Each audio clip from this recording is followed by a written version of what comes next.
আগে গণহত্যার বিচার, তারপরে আওয়ামী লীগকে নির্বাচনে আমন্ত্রণ, টাইম ম্যাগাজিনকে ডক্টর ইউনূস। ছাত্র আন্দোলনের পাশে থেকে মানুষের আস্থা অর্জন করেছে সশস্ত্র বাহিনী, বললেন প্রধান উপদেষ্টা।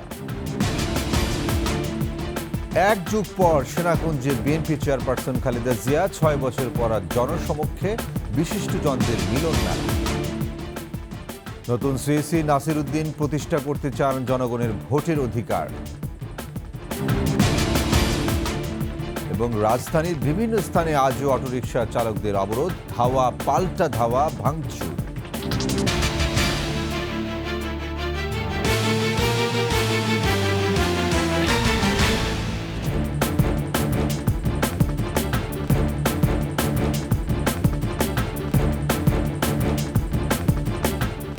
শুনছিলেন সংবাদ শিরোনাম, আমন্ত্রণ রাতের ২১শে সংবাদ। সাথে আছে আমি ওয়াহিদুজ্জামান। দর্শক, ২১শে টেলিভিশনের সংবাদ একই সাথে সরাসরি দেখতে পাবেন আমাদের ফেসবুক পেজ www.facebook.com/21she24live।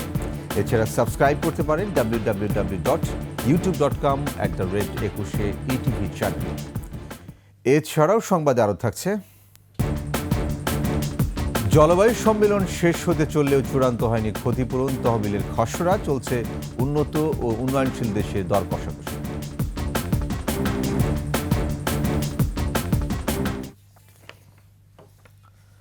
জুলাই আগস্টে গণহত্যার বিচারের পর আওয়ামী লীগকে নির্বাচনের জন্য ডাকা হবে বলে জানিয়েছেন অন্তর্বর্তী সরকারের প্রধান উপদেষ্টা ডক্টর মোহাম্মদ ইউনূস। টাইম ম্যাগাজিনকে দেয়া সাক্ষাৎকারে তিনি কথা জানান। ডক্টর ইউনূস বলেন, স্বৈরাচারকে কোনো ছাড় দেওয়া হবে না। এছাড়া শেখ হাসিনার ভারতে অবস্থান ও দেশের বিরুদ্ধে মন্তব্যের সমালোচনা করে তিনি বলেন, হাসিনাকে দাঁড় করানো হবে বিচারের কাঠগড়ায়। আফসানা নীলার ডেস্ক রিপোর্ট।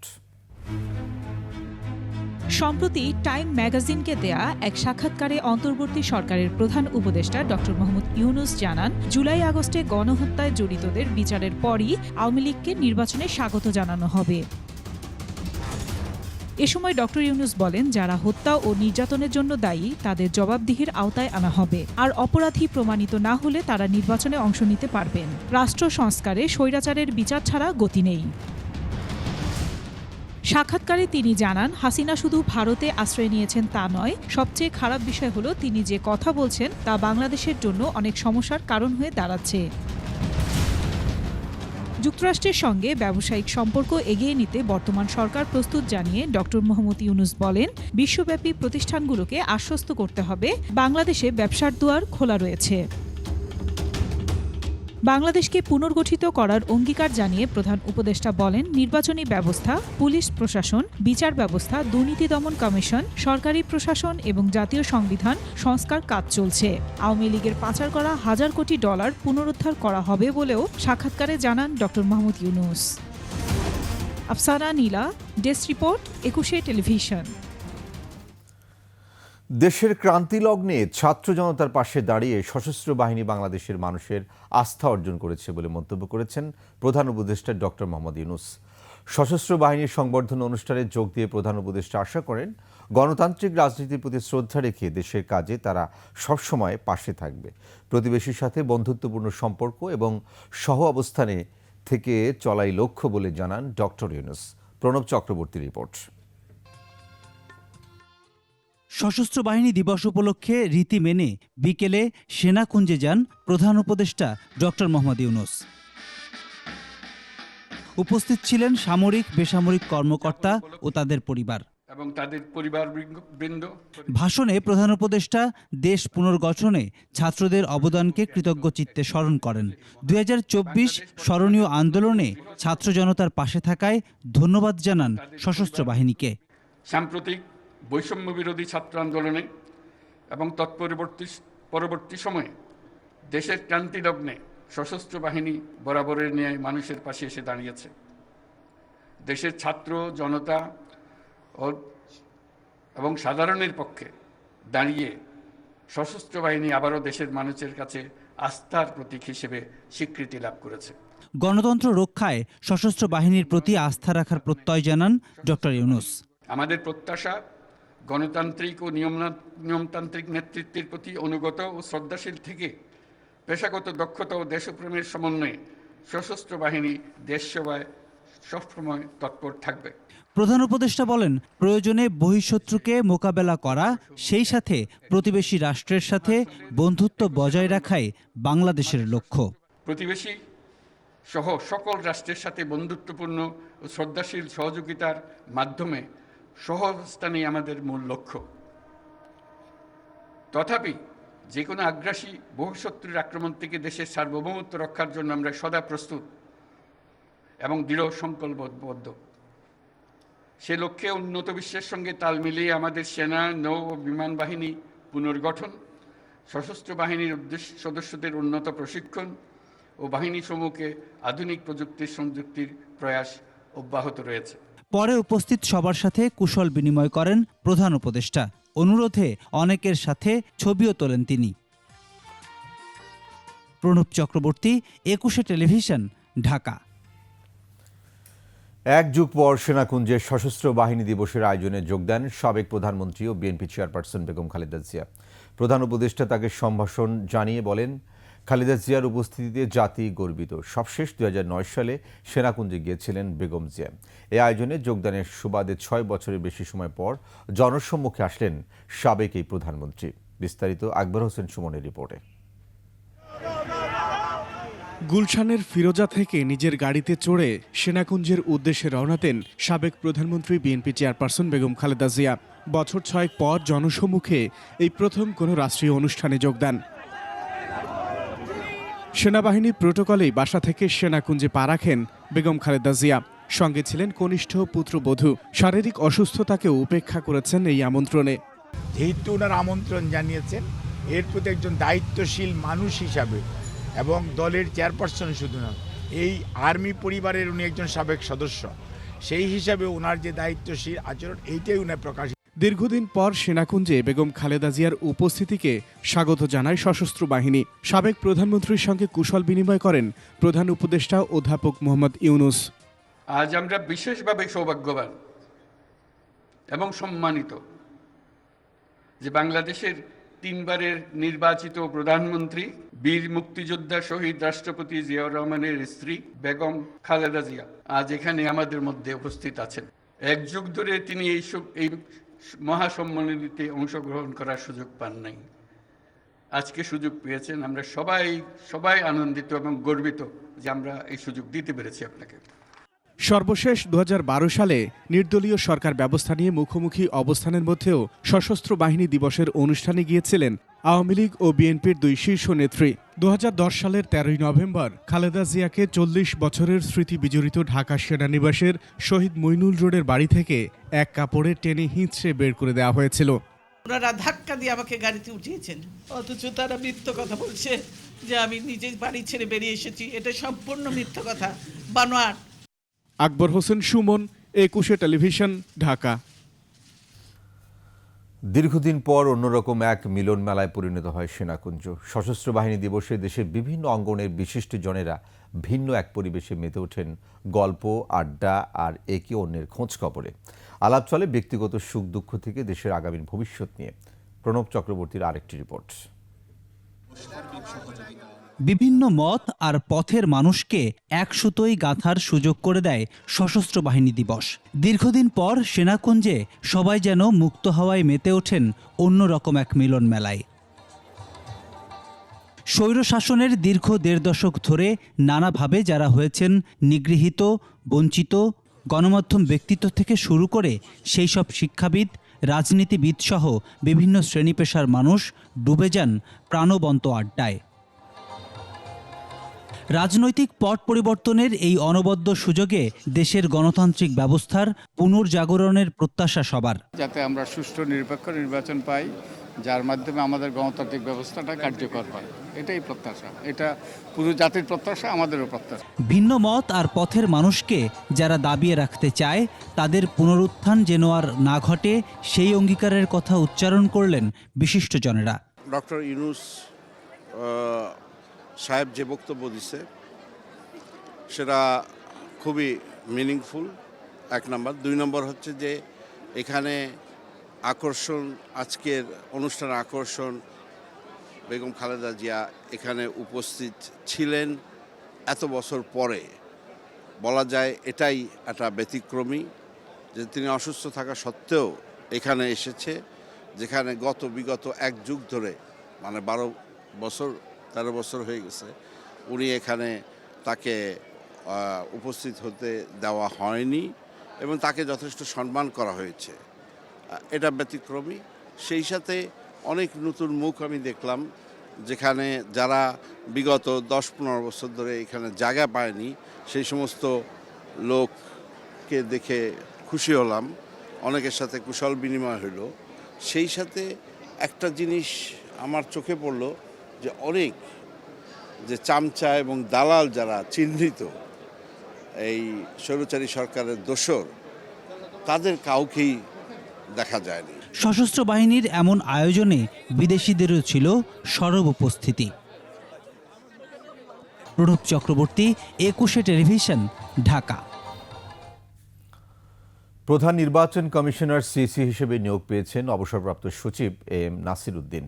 একই সঙ্গে নিয়োগ দেওয়া হয়েছে আরও 4 কমিশনারকে। নিয়োগ পেয়ে অবাধ, সুষ্ঠু ও গ্রহণযোগ্য নির্বাচন আয়োজনে সর্বোচ্চ ত্যাগের অঙ্গীকার করেছেন নতুন সিএসি। শিউলি শবনমের রিপোর্ট।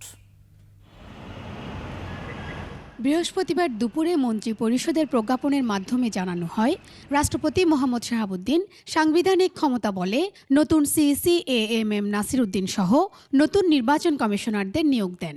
নতুন নিয়োগ পাওয়া 4 কমিশনার হলেন অবসরপ্রাপ্ত অতিরিক্ত সচিব আনোয়ারুল ইসলাম সরকার, অবসরপ্রাপ্ত জেলা ও দায়রা জজ আব্দুর রহমান এল মাসুদ, অবসরপ্রাপ্ত যুগ্ম সচিব বেগম তহমিদা আহমদ এবং অবসরপ্রাপ্ত ব্রিগেডিয়ার জেনারেল আবুল ফজল মোহাম্মদ সানাউল্লাহ। নতুন সিইসি হিসেবে নিয়োগ পাওয়ার পর তাৎক্ষণিক প্রতিক্রিয়ায় নাসির উদ্দিন জানান, নতুন কমিশনের অগ্রাধিকার ও চ্যালেঞ্জ থাকবে নির্ভুল ভোটার তালিকা প্রণয়ন। 18 বছর হয়ে গেছে, এরকম তো বহু লোক হয়ে গেছে যারা ভোটার হয়েছিল, তাদেরকে তো আনতে হবে। তারা এত স্যাক্রিফাইস করলো, ইয়াঙ্গার জেনারেশন, আমাদের জেনজি। সবচেয়ে বড় চ্যালেঞ্জ হচ্ছে ভোটারকে নির্বিঘ্নে তার পছন্দের প্রার্থীকে ভোটদান করার যে একটা ব্যবস্থা করা, এটাই সবচেয়ে বড় চ্যালেঞ্জ। সেটা আমরা করতে চাই, একটা free, fair and credible election. বিগত সময়ের কমিশনগুলো রাতের ভোট, ডামি নির্বাচন সহ যেসব অন্যায় করেছে সেসব বাদ দিয়ে মানুষের ভোটের অধিকার প্রতিষ্ঠায় স্বাধীনভাবে কাজ করবে নবগঠিত কমিশন। I don't want to make the election system a farce. এটাকে একটা প্রহসন তৈরি করা, এটা আমি ইলেকশন মিনস ইলেকশন প্রপার। সভ্য দেশে যে ইলেকশন হয়, আমি ইনশাআল্লাহ সেটাই থাকবে আমার টার্গেট। তবে কতদিন পরে জাতীয় নির্বাচন দেবেন তা নিয়ে এখনই বলা যাবে না বলে জানান সিইসি। কারণ নির্বাচন করার জন্য অনেক কিছু রিফর্মস দরকার হবে, নির্বাচন সংশ্লিষ্ট রিফর্মস, নির্বাচন রিলেটেড রিফর্মস কিছু করতে হবে। সেই রিফর্মসগুলো কী কী আমি গিয়ে বসলে যখন দেখবো, আমি স্টক টেকিং করব, তখন দেখবো যে না আমাকে এই জিনিসগুলো, ওই জিনিসগুলো করতে কতদিন লাগে। আবার রিফর্মস কমিশন একটা করছে, ইলেকশন কমিশন, রিফর্মস কমিশন কী কী সাজেশন দেয়, তো ওগুলো দেখে ওই যে কদিন লাগে ওটা শেষ না করে আমরা কিন্তু প্রস্তুত হয়ে থাকবো। আওয়ামী লীগ ও যেসব দল নিয়ে বিতর্ক আছে তা নিয়ে এখনই মন্তব্য করতে চান না উল্লেখ করে সিইসি বলেন, তাদের বিষয়ে একটা ফয়সালা আসবে। যাদের বিষয়ে বিতর্ক চলছে, রাজনৈতিক বিতর্ক চলছে, ও বিতর্কটা হতে দিন। শিউলি শবনম, 21 টেলিভিশন, ঢাকা। রাজধানী মহাখালীতে ব্যাটারি চালিত অটোরিকশা চালকদের সঙ্গে আইন শৃঙ্খলা বাহিনীর ধাওয়া পাল্টা দেওয়া হয়েছে। ভাঙচুর করা হয় বিভিন্ন জায়গায়। সকাল 9টার দিকে সড়ক ও রেলপথ অবরোধ করে বিক্ষোভ করে অটোরিকশা চালকরা। সে সময় যানজটে স্থবির হয়ে পড়ে রাজধানীর বিভিন্ন এলাকা। পরে সেনাবাহিনীর আশ্বাসে তারা অবরোধ তুলে নেয়। দাবি না মানলে শুক্রবার আবারও অবরোধের আলটিমেটাম দেয় বিক্ষোভকারীরা। মাহতাব মিনহাজের রিপোর্ট। দ্বিতীয় দিনের মতো বৃহস্পতিবারও রাজধানীর বিভিন্ন এলাকায় রাস্তা অবরোধ করে বিক্ষোভ করে অটোরিকশা চালকরা। এই অটো চালাই আমরা খাই, আমরা অসুস্থ মারে আমরা দেখি, এই অটো চালাই আমরা অসুস্থ মারে পালি, আমার বউ বাচ্চা সবাই না খায় আসতে করে এক ফোঁটা চাল নাই। পুরো ঢাকা শহরে 5 লাখ 10 লাখ অটো আছে, আমরা সবাই দিনমজুর, তাই না? আমাদের গাড়ি বন্ধ করে দিলে আমরা কি চুরি করবো? মহাখালীতে রাস্তার পাশাপাশি অবরোধ করা হয় রেলপথ। এতে সারা দেশের সঙ্গে প্রায় 6 ঘন্টা বন্ধ ছিল ঢাকার রেল যোগাযোগ। পরিস্থিতি নিয়ন্ত্রণে সেনাবাহিনী আসলে আন্দোলনকারীদের সঙ্গে ধাওয়া পাল্টা ধাওয়া হয়।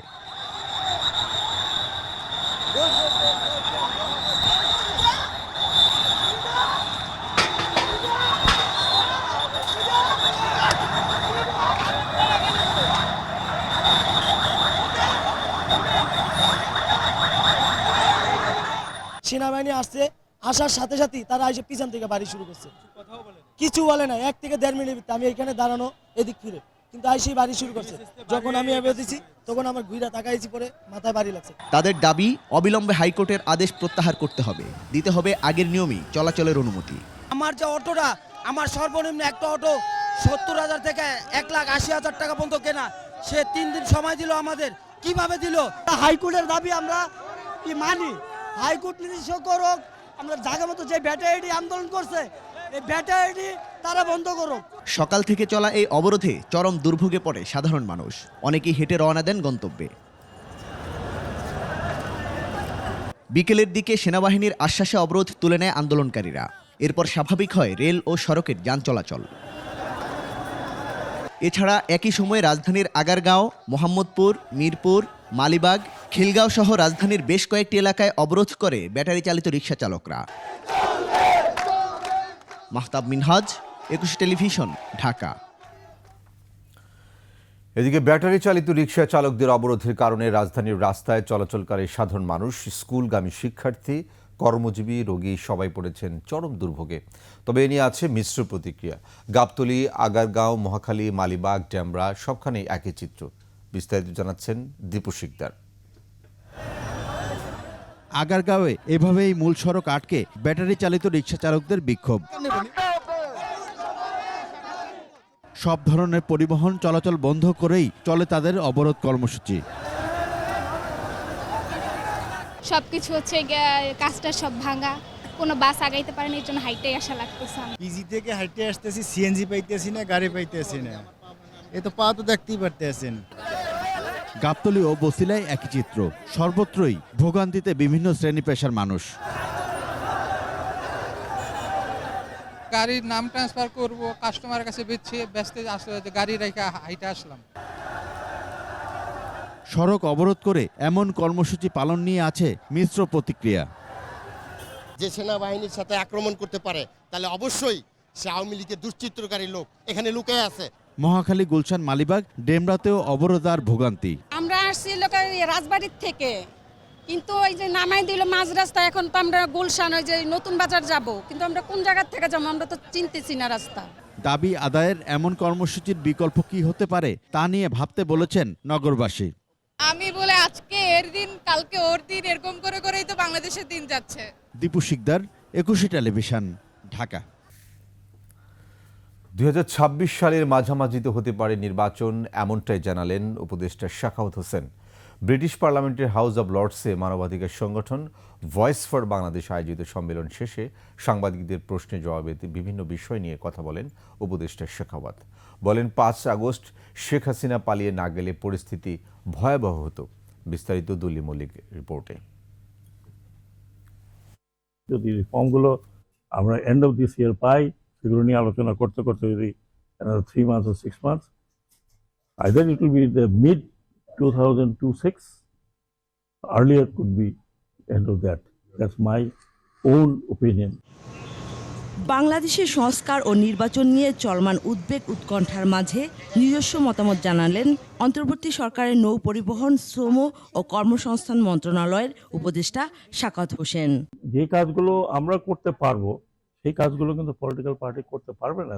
ব্রিটিশ পার্লামেন্টে হাউস অব লর্ডসে বাংলাদেশের রাজনৈতিক পরিস্থিতি, মানবাধিকার ও ভবিষ্যৎ নিয়ে discussion on Democratic collapse and rebuilding of Bangladesh নামে সম্মেলনের আয়োজন করে মানবাধিকার সংগঠন voice for Bangladesh. Mob justice, সংখ্যালঘু থেকে শুরু করে দেশে চলমান প্রায় সব ইস্যুতে নিজের মতামত জানান। It's a leaderless revolution in Bangladesh. In relation to those what we have read about, it was very less.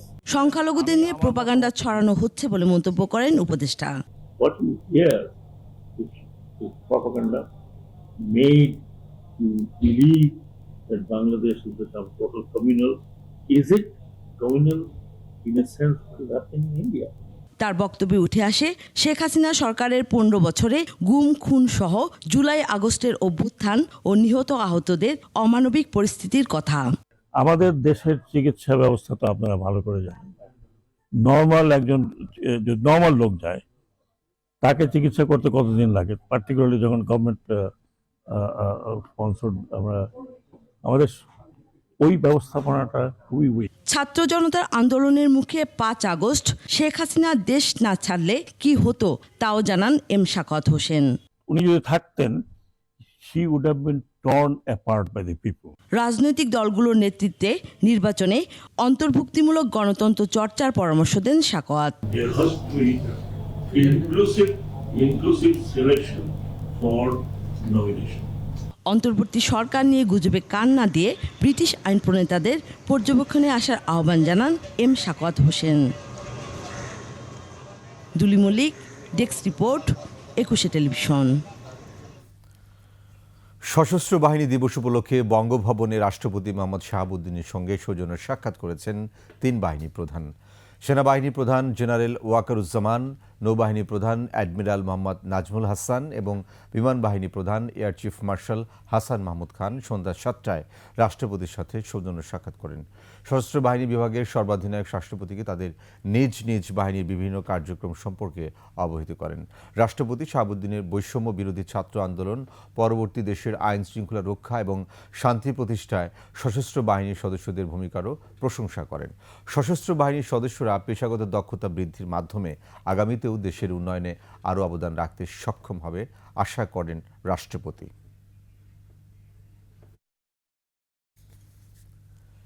প্রধান উপদেষ্টা ডক্টর মোহাম্মদ ইউনূসের বিরুদ্ধে রাজধানীর কোতোয়ালি থানায় হওয়া 2010 সালের মানহানির মামলা বাতিল করেছেন হাইকোর্ট। বিচারপতি এ কে এম আসাদুজ্জামানের নেতৃত্বাধীন হাইকোর্ট বেঞ্চ আদেশ দেন। উচ্চ আদালত আদেশে বলেন, মামলাটি হয়েছিল ডক্টর মোহাম্মদ ইউনূসকে হয়রানি করার জন্য। এদিকে হাইকোর্টের একই বেঞ্চ শ্রম আদালতে ডক্টর ইউনূসের বিরুদ্ধে হওয়া 5টি মামলার কার্যক্রম বাতিল করেছেন। মামলাগুলো ঢাকার 3য় শ্রম আদালতে বিচারাধীন ছিল। আদালত আদেশে জানান, এই মামলাগুলো করে আদালতের সময় নষ্ট করেছেন বাদী। শুধু তাই নয়, এসব মামলা করা হয়েছে যথাযথ আইনি প্রক্রিয়া অনুসরণ না করে। এই মামলার বিরুদ্ধে 2020 সালে আমরা একটা কসমেন্ট পিটিশন করি হাইকোর্ট বিভাগে। গত 24শে অক্টোবর হাইকোর্ট বিভাগের একটি ডিভিশন বেঞ্চ এই মামলাগুলো শুনানি অন্তে কোয়াশ করে দিয়েছে, অর্থাৎ সেই মামলাগুলো খারিজ করে দিয়েছে। সেই মামলাগুলো এখন বাতিল। শেখ হাসিনাকে ফেরানোর ব্যবস্থা নিতে সরকারের কোনো পক্ষ থেকে নির্দেশনা পায়নি পররাষ্ট্র মন্ত্রণালয়। বৃহস্পতিবার মন্ত্রণালয়ের সাপ্তাহিক ব্রিফিংয়ে সাংবাদিকদের প্রশ্নের উত্তরে কথা জানান মুখপাত্র তৌফিক হাসান। শেখ হাসিনাকে ফেরানোর বিষয়টি রাজনৈতিক বিষয়ে উল্লেখ করে মুখপাত্র জানান, ঊর্ধ্বতন জায়গা থেকে নির্দেশনা পেলে ব্যবস্থা নেবে পররাষ্ট্র মন্ত্রণালয়। আরও বলেন, ভারতের বিভিন্ন গণমাধ্যমে বাংলাদেশ নিয়ে যে অপপ্রচার চলছে সে বিষয়ে দেশটির হাই কমিশনারকে জানানো হয়েছে। দুই দেশের সম্পর্কের ক্ষেত্রে এটি মোটেই কাম্য নয় বলেও মন্তব্য করেন তৌফিক হাসান। সত্যিকার অর্থে আমরা অফিসিয়ালি কিন্তু কোনো নির্দেশনা পাইনি। আমরাও যা দেখছি যে পত্রিকার মাধ্যমে, যেমন যে ইন্টারপোলের মাধ্যমে যোগাযোগ করা হয়েছে বা সেরকম তো আলাদা একটা সেক্টর আছে, বাট সরকারিভাবে যেহেতু এটা আসলে পররাষ্ট্র সম্পর্কিত বিষয়, কারণ যেহেতু উনি বিদেশে আছেন, এটা আসলে পররাষ্ট্র মন্ত্রণালয়ের মাধ্যমে যাওয়াটাই শ্রেয়। অফিসিয়ালি তো আর কেউ আমাদেরকে এটা ইনফর্ম করেনি, আর আমরাও জানতে চাইনি যেহেতু আমাদের কাছে সেই নির্দেশনা আসেনি। এদিকে সামাজিক যোগাযোগ মাধ্যমে ডোনাল্ড ট্রাম্পের নামে ছড়িয়ে পড়া শেখ হাসিনা এখনও বাংলাদেশের প্রধানমন্ত্রী কথাটি মিথ্যা। বিষয়টির সত্যতা যাচাই করে বার্তা সংস্থা এএফপি জানিয়েছে, যুক্তরাষ্ট্রের নবনির্বাচিত প্রেসিডেন্ট ট্রাম্প এ ধরনের কোনো মন্তব্য করেননি। সামাজিক যোগাযোগ মাধ্যমে ফেসবুকে গত 9 নভেম্বর বাংলায় লেখা একটি পোস্টের কথা উল্লেখ করা হয়েছে এএফপির প্রতিবেদনে। ওই পোস্টে লেখা হয়েছে, পিবিডিকে দেয়ার সাক্ষাৎকারে ডোনাল্ড ট্রাম্প বলেছেন, শেখ হাসিনাকে এখনও বাংলাদেশের প্রধানমন্ত্রী বলে মনে করেন তিনি। প্রকাশিত এই পোস্টের ভিত্তিতে ফ্যাক্ট চেক করে এএফপি বলছে, এটি ভুয়া। সাক্ষাৎকারে এমন কথা বলেননি ট্রাম্প। এমনকি বাংলাদেশ প্রসঙ্গেও কোনো মন্তব্য করেননি নির্বাচিত মার্কিন প্রেসিডেন্ট। নভেম্বরের মধ্যে তথ্য সংগ্রহ শেষ করে জুলাই অভ্যুত্থানের শহীদ ও আহতদের তালিকা যাচাই বাছাই করে 31 ডিসেম্বরের মধ্যে প্রকাশ করা হবে।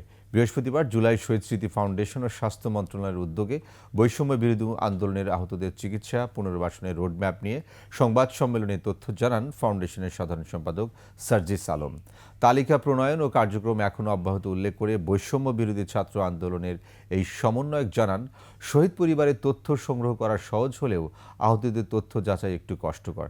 সংবাদ সম্মেলনের মধ্যে উপস্থিত ছিলেন স্বাস্থ্য মন্ত্রণালয়ের বিশেষ সহকারী অধ্যাপক ডাক্তার সাইদুর রহমান ও জুলাই স্মৃতি ফাউন্ডেশনের সিইও মীর মাহবুবুর রহমান স্নিগ্ধ।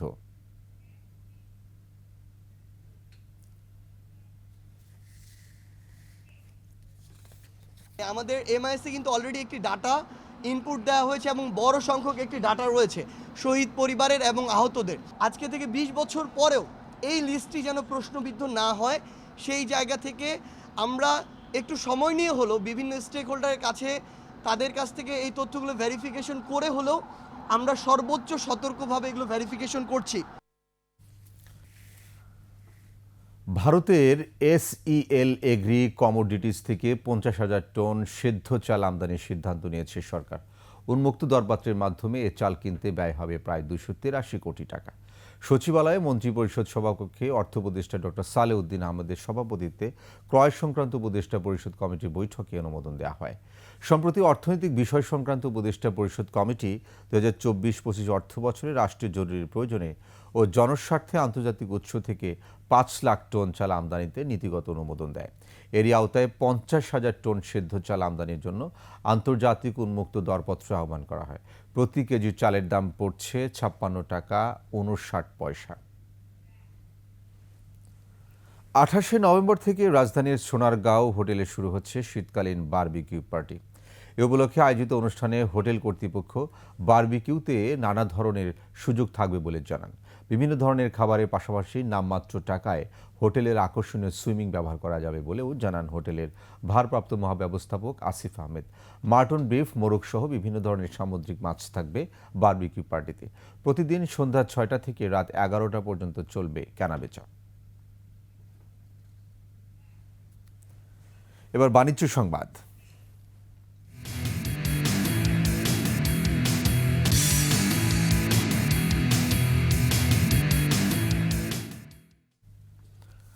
আল আরাফা ইসলামী ব্যাংকের কর্মকর্তা কর্মচারীদের SMC উত্তীর্ণ সন্তানদের শিক্ষাবৃত্তি প্রদান করা হয়েছে। বৃহস্পতিবার ব্যাংকের প্রধান কার্যালয়ে শিক্ষাবৃত্তি প্রদান অনুষ্ঠানে উপস্থিত ছিলেন ব্যবস্থাপনা পরিচালক ও সিইও ফরমান আর চৌধুরী। এছাড়া উপস্থিত ছিলেন উপব্যবস্থাপনা পরিচালক Mohammad Nadim, Abdul Al Mamun, Aminul Islam Bhuiyan, Kazi Mamun Karim, senior executive vice president engineer Habibullah, executive vice president Jalal Ahmed, senior vice president Zahurul Haque এবং শিক্ষার্থী ও অভিভাবকরা। অনুষ্ঠানে শিক্ষার্থীদের এককালীন 50,000 টাকা শিক্ষাবৃত্তি দেওয়া হয়।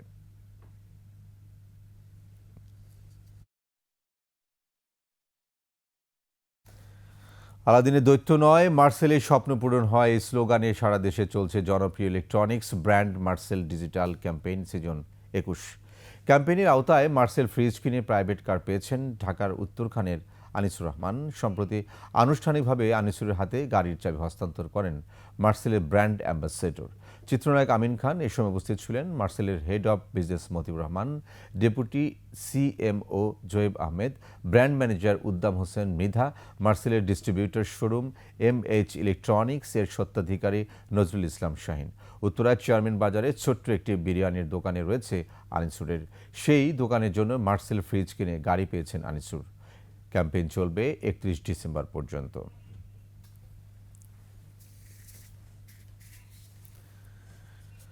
শেষ করছি মুদ্রা প্রদর্শনীর খবর জানিয়ে। মুদ্রা ইতিহাসের ধারক ও বাহক অনেকে আছেন যারা দেশি বিদেশি নোট, মুদ্রা বা কয়েন সংগ্রহ করতে ভালোবাসেন।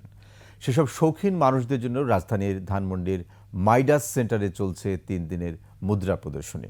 উদ্বোধন করেন বাংলাদেশ ব্যাংকের ডেপুটি গভর্নর ডক্টর কবির আহমেদ। বিস্তারিত আরো জানাচ্ছেন সুমাইয়া খান। বাংলাদেশ নিউমিসম্যাট্রিক কালেক্টরস সোসাইটি আয়োজিত মুদ্রা প্রদর্শনী। এতে প্রদর্শিত হচ্ছে যীশু খ্রিস্টের জন্মের 600 বছর আগের থেকে বর্তমান সময়ের মুদ্রা। অংশ নিচ্ছে বিভিন্ন জেলার 29 সংগ্রাহক ও 6 শিক্ষার্থী। আয়োজকরা বলছেন এই আয়োজন নতুন প্রজন্মকে ইতিহাসের সাথে পরিচয় করিয়ে দেবে। এই মুদ্রার মাধ্যমে যেহেতু ইতিহাস ধারণা বা ইতিহাস সম্পর্কে জানা যায়, আর পারিপার্শ্বিক একটা দেশ সম্পর্কে, দেশের সংস্কৃতি সম্পর্কে জানা যায়, সেই উদ্দেশ্য করেই আসলে এটা কালেকশন করা। এই যে মুদ্রা, এটা যে অনেক বড় একটা বিষয়, বাইরে যে অনেক সাইড আছে, অনেক বিষয় আছে, এগুলো আমি চাই যে আমার ভবিষ্যৎ প্রজন্ম জানুক। ব্রিটিশ আমল থেকে শুরু করে ব্রিটিশ ইন্ডিয়া, পাকিস্তান এবং বাংলাদেশ, আজ পর্যন্ত যত মুদ্রা সবই আমি কালেক্ট করতেছি।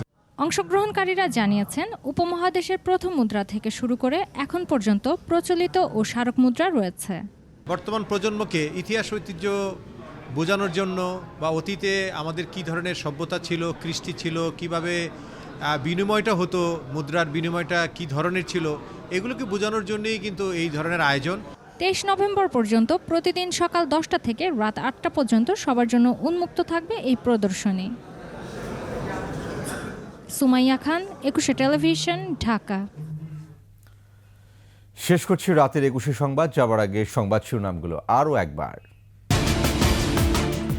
আগে গণহত্যার বিচার, তারপরে আওয়ামী লীগকে নির্বাচনে আমন্ত্রণ, টাইম ম্যাগাজিনকে ডক্টর ইউনূস। ছাত্র আন্দোলনের পাশে থেকে মানুষের আস্থা অর্জন করেছে সশস্ত্র বাহিনী, বললেন প্রধান উপদেষ্টা। এক যুগ পর সেনাকুঞ্জে বিএনপি চেয়ারপারসন খালেদা জিয়া, বিশিষ্টজনদের মিলন মেলা। নতুন সিসি নাসির উদ্দিন প্রতিষ্ঠা করতে চান জনগণের ভোটের অধিকার। এবং রাজধানীর বিভিন্ন স্থানে আজও অটোরিকশা চালকদের অবরোধ, ধাওয়া পাল্টা ধাওয়া, ভাঙচুর।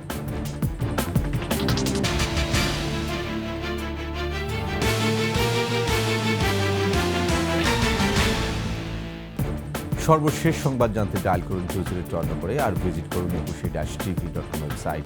ফেসবুকে ভিজিট করতে পারেন www.facebook.com/ekushe24online। এছাড়া সাবস্ক্রাইব করতে পারেন www.youtube.com/ekushe-etv চ্যানেলে। এতক্ষণ সঙ্গে থাকার জন্য ধন্যবাদ। পরবর্তী সংবাদ রাত 1টায় দেখার আমন্ত্রণ রইল। একুশে সাথে।